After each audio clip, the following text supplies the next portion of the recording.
வீடுக்குன்னு வந்து செஞ்சு கொடுக்குறாங்கன்னு சொல்கிறாங்க. ஸோ அதனால் இந்த வீடு திட்டம் வந்து கண்டிப்பாக செய்ய முடியும். இறுதி கோரிக்கைன்னு பார்க்குறோம். தோட்ட தொழிலாளிகளுக்கு வந்து மாத சம்பளம் போராட்டம், அந்த போராட்டம் எல்லாமே முடிஞ்சு போயிடுச்சு. இறுதி போராட்டம் தான் இந்த வீட்டு போராட்டம். வந்துட்டு ஒரு பஸ்ஸே வந்து 11 பஸ்ஸு, ஓகே,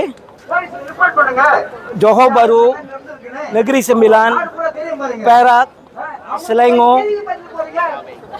கிட்டா எல்லாம் இந்த 5 மாநாடுலேருந்து வந்து தொழிலாளிங்க வந்திருக்காங்க.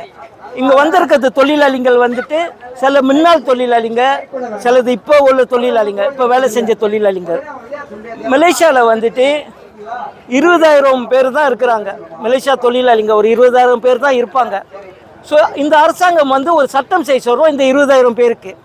இது வந்து சுலபமாக செஞ்சிடலாம். இந்த 13வது மலேசியா திட்டத்திலேயே வீடுக்குன்னு வந்து செஞ்சு கொடுக்குறாங்கன்னு சொல்கிறாங்க. ஸோ அதனால் இந்த வீடு திட்டம் வந்து கண்டிப்பாக செய்ய முடியும். இன்றைக்கி வந்து அமைச்சர் வந்திருக்காரு.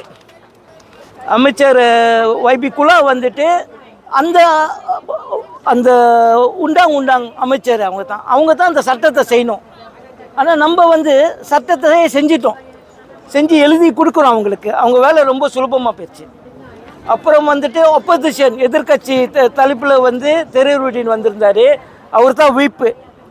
ஆனால் அரசாங்கத்துலேருந்து ஓகே பிரதமர் ஆஃபீஸ்லேருந்து ஒரு ஆள் காத்திருக்கோம் கொடுக்கறதுக்கு, இந்த மெமரண்டம் கொடுக்கறதுக்கு வந்து நம்ம காத்துக்கிட்டு இருக்கோம்.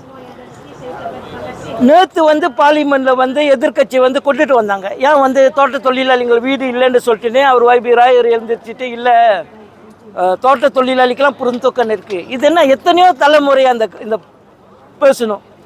YB குலா 2019 வந்து மெமரண்டம் எடுத்துகிட்டு சட்டம் செய்யணும்னு சொன்னார். சட்டம் செய்யாதனால தான் இன்றைக்கி அந்த தோட்டங்கள் வந்து இன்னும் போராட்டம் ஓடிக்கிட்டு இருக்கு.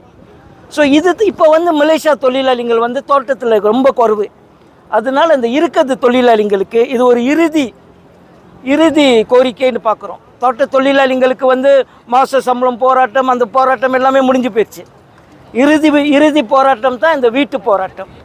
ஸோ அதனால தான் இன்றைக்கி வந்துட்டு நாடு தழுவல் ஆளுங்க வந்துட்டு இந்த மெமரண்டம் இந்த சட்டத்தை வந்து கொடுக்குறோம். மெமரண்டம் இல்லை, இன்றைக்கி சட்டம் கொடுக்குறோம்.